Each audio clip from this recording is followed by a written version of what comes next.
Selamat datang kembali di pembahasan mendalam kita. Kali ini kita mau bahas sesuatu yang agak paradoks ya. Dari bab 3 buku The Intelligence Trap. Judulnya soal kutukan keahlian. Di mana sesuatu yang kita kagumi, yaitu keahlian mendalam, justru bisa jadi jebakan. Betul. Sering kan kita ngandelin nasihat ahli. Dokter, analis keuangan, macam-macam lah.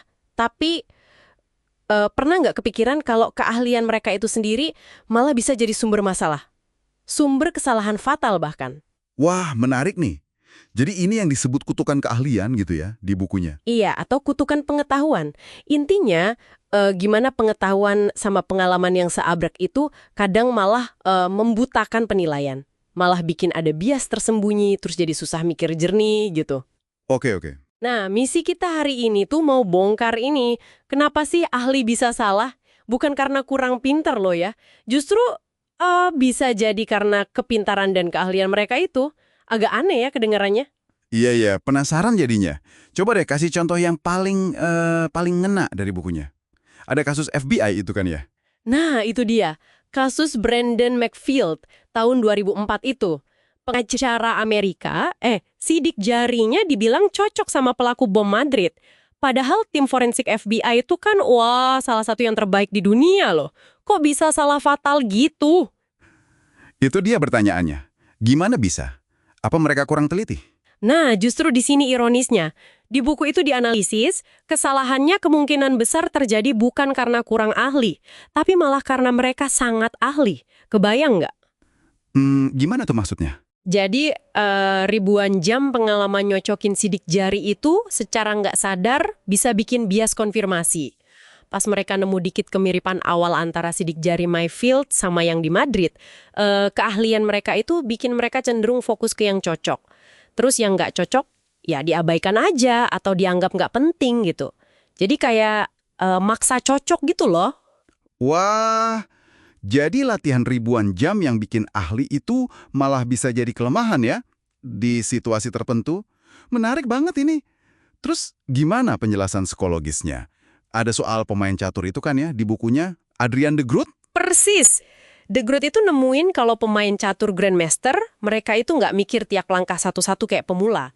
Otak mereka itu udah otomatis ngenalin pola atau skema namanya, hasil latihan ribuan jam. Jadinya cepet banget, intuitif. Kayak supir taksi London yang udah hafal banget rutenya, lihat landmark dikit langsung tahu jalan terbaik. Nggak perlu buka peta lagi. Oh, jadi kayak jalan di mode otomatis gitu ya? Iya, atau contoh lain di buku itu pencuri pengalaman. Dia masuk rumah asing, tapi intuisinya langsung tahu gitu, di mana kira-kira barang berharga disimpan. Udah pola. Tapi kalau udah otomatis gitu pasti ada sisi negatifnya dong. Jadi lebih gampang kena bias atau gangguan gitu nggak sih? Tepat sekali, pas penilaian udah jalan otomatis, nah itu jadi lebih rentan kena pengaruh macam-macam. Ekspektasi kita, emosi, mood, atau cara informasi disajikan. Di buku ada contoh pilot ahli, dia bisa salah kira kedalaman awan pas cuaca jelek. Bukan karena nggak bisa lihat ya, tapi karena ekspektasi dia sebelumnya soal kondisi awan itu mempengaruhi persepsi visualnya. Nggak sadar gitu. Jadi intuisi cepat hasil latihan itu malah bisa bikin kurang rasional ya? Karena terlalu percaya sama rasa yang mungkin udah bias. Bener banget, ironis kan? Latihan keras malah bisa ngurangin rasionalitas di momen krusial. Wah, ini kayak kalau kita udah jago masak, resep andalan, terus pas ada resep baru, jadi agak malas baca detailnya. Merasa, gampang lah ini. Padahal mungkin ada yang beda ya. Bisa jadi analogi yang pas itu. Nah, selain jebakan otomatisasi ini, ada lagi nih masalah lain di para ahli. Di bukunya disebut earned dogmatism. Apa ya bahasa Indonesianya? Dogmatisme yang merasa layak didapat gitu kali ya. Oke, earned dogmatism. Maksudnya gimana tuh? Jadi, kecenderungan ahli buat merasa berhak jadi kaku atau dogmatis sama pandangannya. Justru karena mereka udah sukses, udah diakui di bidangnya. Ada studi menarik tuh di buku. Matematikawan atau sejarawan top dikasih daftar nama tokoh, termasuk beberapa nama palsu. Mereka malah cenderung bilang kenal sama nama-nama palsu itu. Bukannya ngaku, wah saya nggak tahu nama ini. Loh kok gitu? Kayak merasa harus tahu segalanya di bidang mereka. Jadi semacam overclaiming pengetahuan gitu. Malu kalau kelihatan nggak tahu. Tapi kan wajar ya kalau orang ahli jadi lebih pede. Batasnya di mana dong antara pede yang sehat sama dogmatisme bahaya ini? Nah, itu pertanyaan bagus banget. Batasnya tipis emang.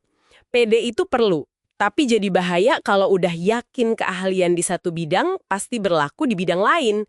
Atau kalau udah nggak mau mikir kemungkinan dia salah.